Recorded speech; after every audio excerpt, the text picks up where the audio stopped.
Pourquoi les appelle-t-on les assassins du Front de Libération Nationale?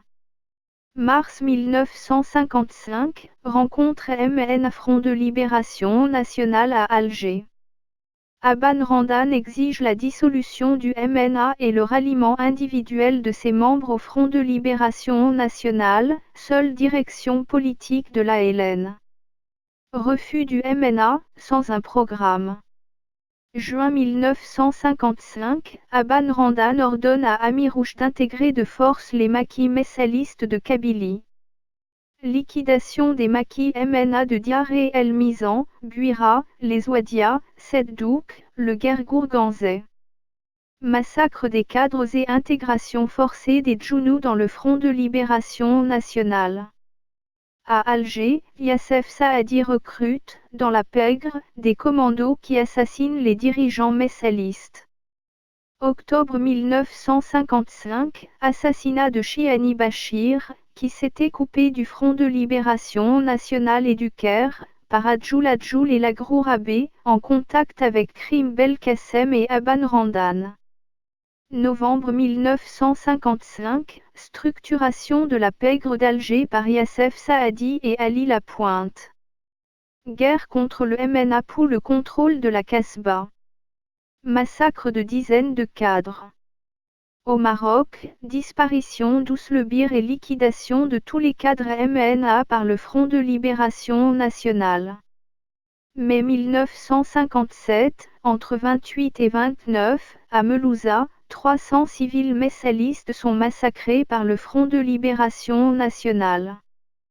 Très large condamnation en France et dans le monde, à l'exception du lobby Front de Libération Nationale, mendéciste, progressiste, chrétien, néocolonialiste de Jacques Chevalier.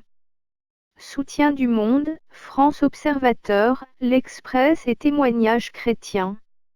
Septembre 1957, 20, assassinat par le Front de Libération Nationale, de Semache, responsable USTA de la région parisienne. Assassinat par le Front de Libération Nationale, de Melouli Saïd, Renaud USTA, et Ossine Maroc, Panar USTA. Octobre 1957, 27, assassinat d'A. Beka, secrétaire général USTA. Condamnation du crime par la CISL.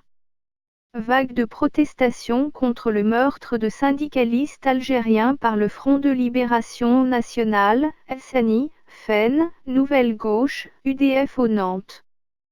Création un comité d'organisation des obsèques de Beka, Loré, Raf, Lapire ou de Ville. Le PCF et la Confédération Générale du Travail refusent de condamner les meurtriers des syndicalistes USTA. Novembre 1957, protocole Bellouni entre l'armée française et l'armée nationale populaire. ANPA. Décembre 1957, 13, obsèques de Filali, secrétaire général adjoint de l'USTA, assassiné par le Front de Libération Nationale. Juillet 1958, mort de Bellounis.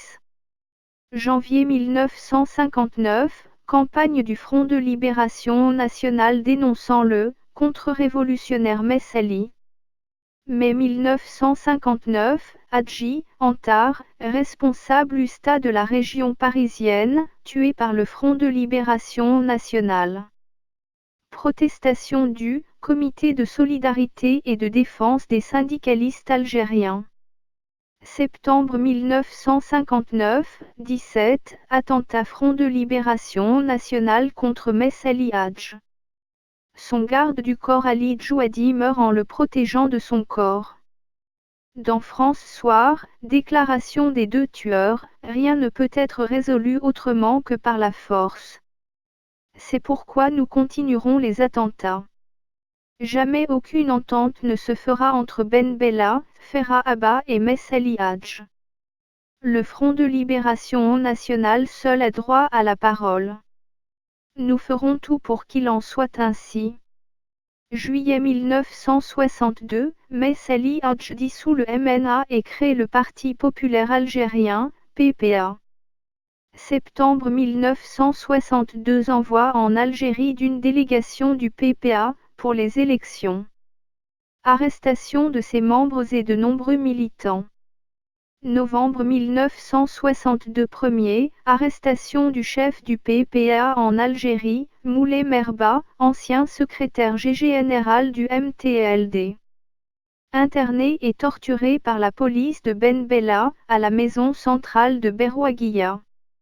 1974, mort à Paris à 76 ans de Messali Hadj.